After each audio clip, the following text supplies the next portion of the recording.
we start here with our Tony Winter trailer, we're going to take a look all the way around the exterior, then on the interior, then we're going to go in and turn our lights on, start checking our lights, and the other things. You can see here we've got the door in the V on this one. As you walk around to the side, you see the hood system up top. White steel wheels. Open concession pop-up door.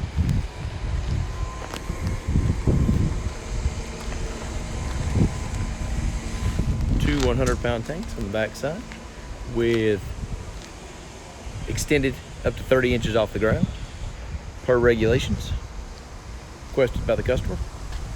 As you can see here, we have our other concession pop-up door on the other side, white steel wheels, and the rest of the exterior to the trailer. Now we're going to walk on inside and take a look at the interior.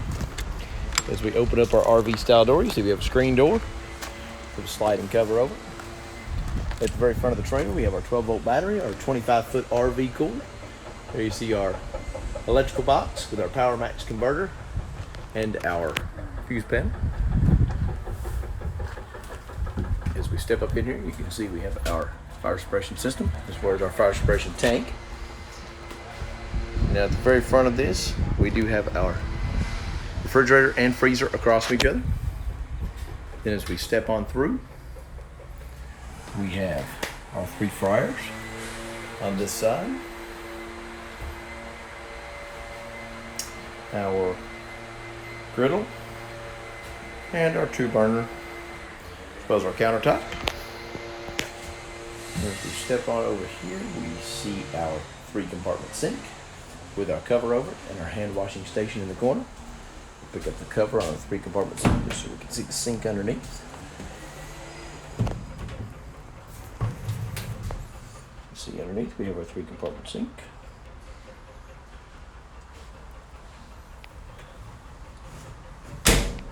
We do have flip-up counters in front of each one of our concession windows. There's a flip-up counter there, as well as a flip-up counter on the opposite side. We have our flip-up counter both inside and outside, of course. As we start back down this other wall, we have our stands top table, our 2-well steam table, our other stainless top table. Then we have a shelf along the top, over top. As you can see from here, we have our refrigerator and freezer. You can get a little better view. And our hood system. Commercial hood system runs down that side above our appliances, as well as our fire suppression system up top. And if you look down here at the end, you'll be able to see your refrigerator and freezer a little better. And we're going to start testing our appliances and everything in just a moment. All right, we're going to start now by checking our electrical. We always check the flow jet pumps as well as every outlet. So we're going to walk around and check all of our outlets.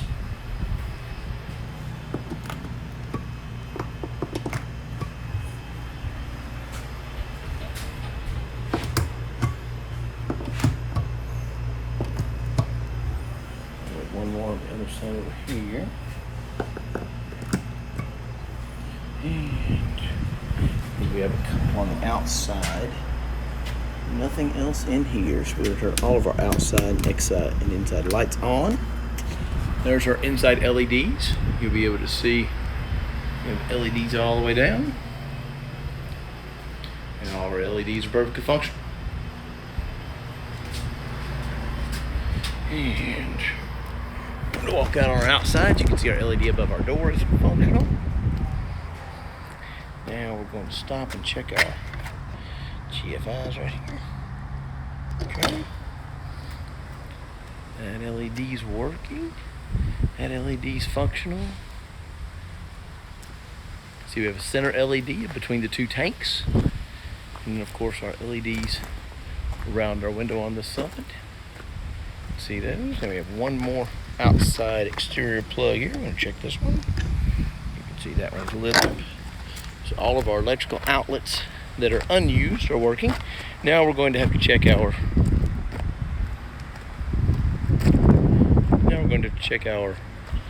other items to make sure our refrigerator is getting to cool. Okay, I just turned them on, so it's down to 64 degrees already. And our commercial freezer's down to 46. So both of our cooling units are working fine. All right. So we're going to be testing our water in just a second. I'm going to go ahead and hook up our gas lines. We're going to go ahead and begin testing our gas lines also. If you have any questions about any part of this video, be sure and give us a call or email and let us know.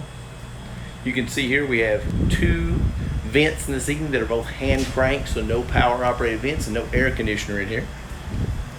And we still have not checked our hood system, so we're going to turn it on. Hood system switch is right here. You can see both light bulbs are working, and you can definitely hear the hood coming on. It is very loud. Alright, so our hood system's working perfectly. Now we're going to begin our check of our gas lines and our water lines. As we finished up our electrical testing, the one thing we didn't cover was our breaker panel and our PowerMax converter box. So you see here, you have a standard breaker panel. All the labels are done on the other side. Your top one is your main.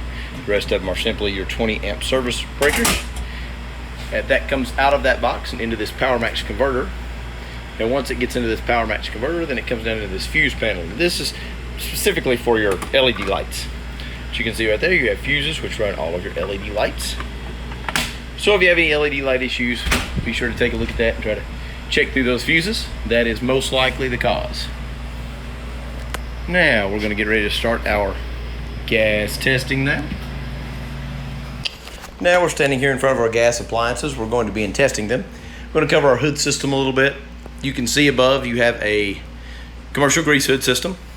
Now in this commercial grease hood system, you see you have these fire suppression systems already installed. So your fire suppression system is designed to eliminate any fires you have in your cooking area, from your fryers over to your griddle over to your 2-burner. Each one has its own fire suppression head, so that will extinguish any fire that you might have. And this fire suppression system is piped along the back side, and it runs over your appliances here and back here to your control head. Now your control head is very simple to operate. It has a simple pull a pin, swing a lever. So all you have to do as you leave is be sure you pull this pin, swing your lever, and exit your trailer. Now your tank below is what contains the fire suppressive liquid, and it will coat everything in your kitchen and put your fire out. Be sure that when you get back to your home area that you have your fire suppression system inspected and activated by your local fire department or fire inspector. Take one last look at it. Now, of course, we talked about below, we have our little 2-burner stovetop, we have a 24-inch griddle, and we have 3 50-pound fryers. Now we're going to light these appliances and light the pilot lights and check every appliance. Now if you notice, all these knobs are off, in the off position. And the same thing here with our steam table. Both knobs are in the off position. And I check every knob before I turn gas on into my trailer every time. And that needs to be a common practice. Make sure that all your knobs are off so there's no gas escaping. And we're also going to turn our hood system on. With our hood system on, we extract any gas that may come out. Now we're going to walk out here and turn our gas on. So we walk to the back of our trailer. Of course, we have our tank's 30 inches off the ground. And we've hooked our tank up to a temporary full tank so we could actually test. You can see that was hooked onto the regulator. We're going to look at one of our regular regulators here. This regulator is hooked to your tank. On the top of this tank right here is your on-off valve for your tank. It allows gas to flow. Turning that allows gas to flow into your regulator.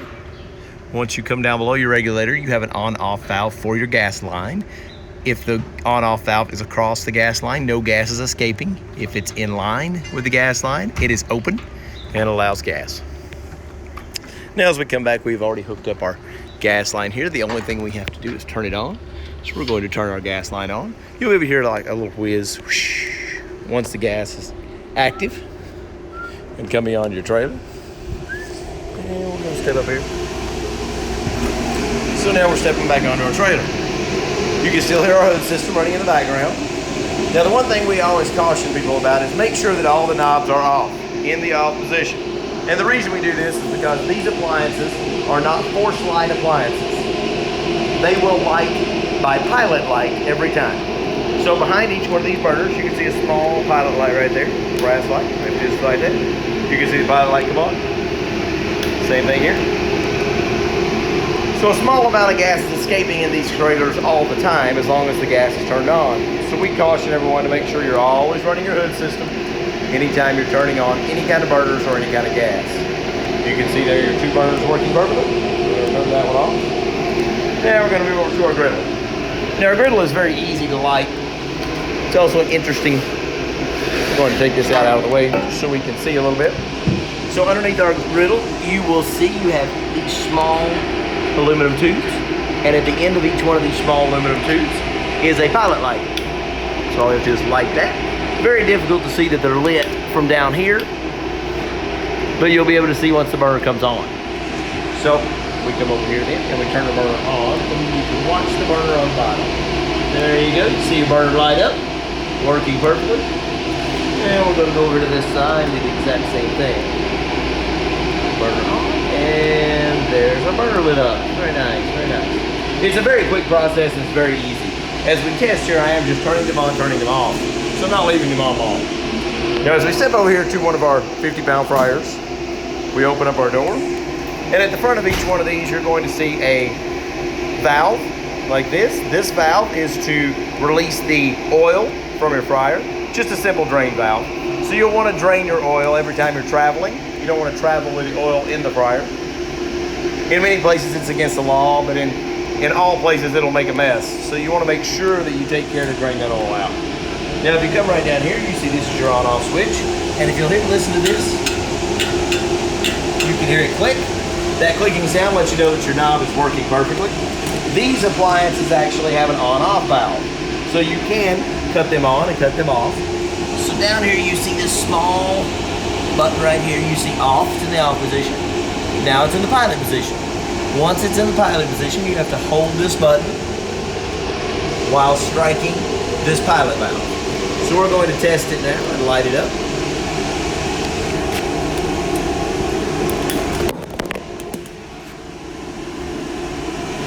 Sorry, I dropped the phone that time. Try it one more time.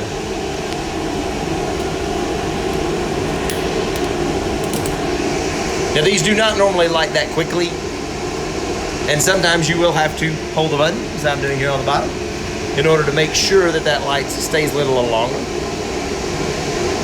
All right, now once your pilot light is burning, you'll have to come down here and turn this pilot light to the on position. Once it's in the on position, then you'll be able to actually use your knob. You'll watch your burners there. We're going to turn it on. There, your burner's firing up. These are tube style burners that shoot back into a steel tube, so it does push the flame away from you. But you can see now that that pilot light is still lit, but we can turn it off. Come into our pilot light, turn it back to pilot, push in, and turn to off. Now I tell everyone, in the front of these burners, there is supposed to be a steel plate, which is a guard, to prevent any type of flames from escaping back towards your face or towards your arms while you're lighting. You can still reach the pilot light from here, but I removed those guards just so we can, just for demonstration purposes. Be sure to keep the guards on there anytime you're using the appliances. It's just an additional safety feature. So we're going to move over down to the middle one. And of course we have the exact same things here. We have our drain valve on the front, our pilot light right there, and our pilot button down here. So we're going to turn our button to pilot.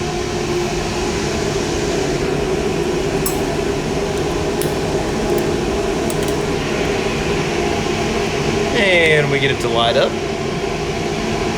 I'm going to hold it just a little longer here. Alright, now I've let off the button. Now we're going to come down here and turn it to the on position. Now once we've turned it to the on position, I've already checked all these knobs to make sure they work, so we're going to go ahead and pile it up. There we go. Make sure our burners are working as they are. So now we're going to come down here and turn our knob back to our pilot position and then back to the off position.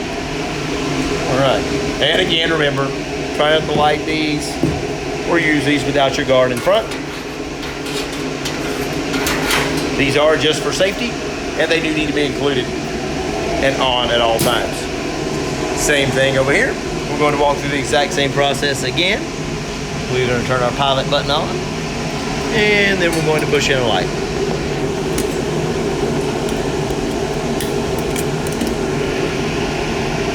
All right, got that one to light up. I try to hold it until I think it's, oh, I didn't hold it long enough. Now that we've finished up our gas testing, we're gonna finish up our water testing here. You can see on the side of your trailer is your freshwater fill box. The freshwater fill box is opened up here, and I've connected a water hose as a shore water line for your faucets. This connection runs directly into your 30-gallon storage tank, which is underneath your sink. Underneath your trailer, you have a 60-gallon waste tank, which exits right here. Now, in order to drain your waste tank, the only thing you have to do is open this valve and pull this handle. Now, this little handle is just a simple pull, and you can see there was water in it. We test these on a regular basis, so of course they accumulate some water in the waste tank. So we're going to let that drain now, leave it open as we walk around here and look at our hot water heater. We're going to open our access panel on the outside because it's a little bit easier to see our plumbing out here. Now we have our vent right there for our 3-compartment sink. You can see it coming down. We have our 3 drain valves coming from our 3-compartment sink, as well as our drain coming from our hand wash station. On the far side over there, you see we have our flow jet pump. Just right there along that wall. That's designed to pump water from your 2 30-gallon tanks out to your faucets if you're not hooked up to shore water. Now over here on this side, you can see we have our 6-gallon hot water heater with our drain through the floor, as well as the plug behind it. Now right behind you can see where that water heater is plugged in. It will not come to you plugged in. You will have to plug it in when you want to use your hot water. We keep that one unplugged so you don't get in a situation where the electricity comes on and burns your elements out because there's no water in it. So you can see here all the red and blue piping. That is PEX tubing. That PEX tubing is very durable. It does not crack or break easy, and you will not have any issues with it. The only thing I would suggest is that you look at the video as far as winterizing your water system, so you can make sure that you take the appropriate steps to winterize it, to make absolutely sure that you don't have faucets crack this winter and things of that nature. So now we're going to step back on our trailer, and we can walk back here and test our water. So we have a thermometer we're going to use to test the temperature of our water. We'll turn our cold water on first. Cold water comes in at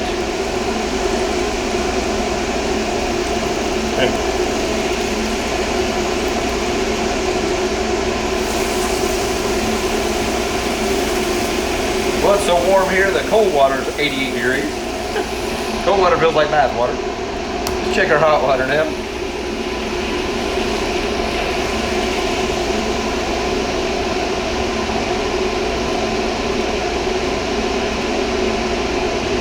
And our hot water should be heating up. Oh yeah, there we go. 110, 111, 113, 114, 115. It'll heat up to about 120 the way it sits.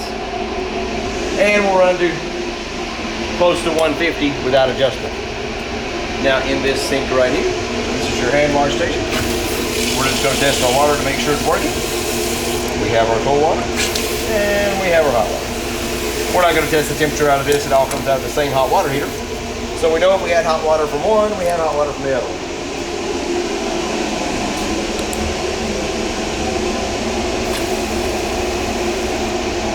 If you have any questions or anything about your water, your electrical, or your gas, please be sure and let us know.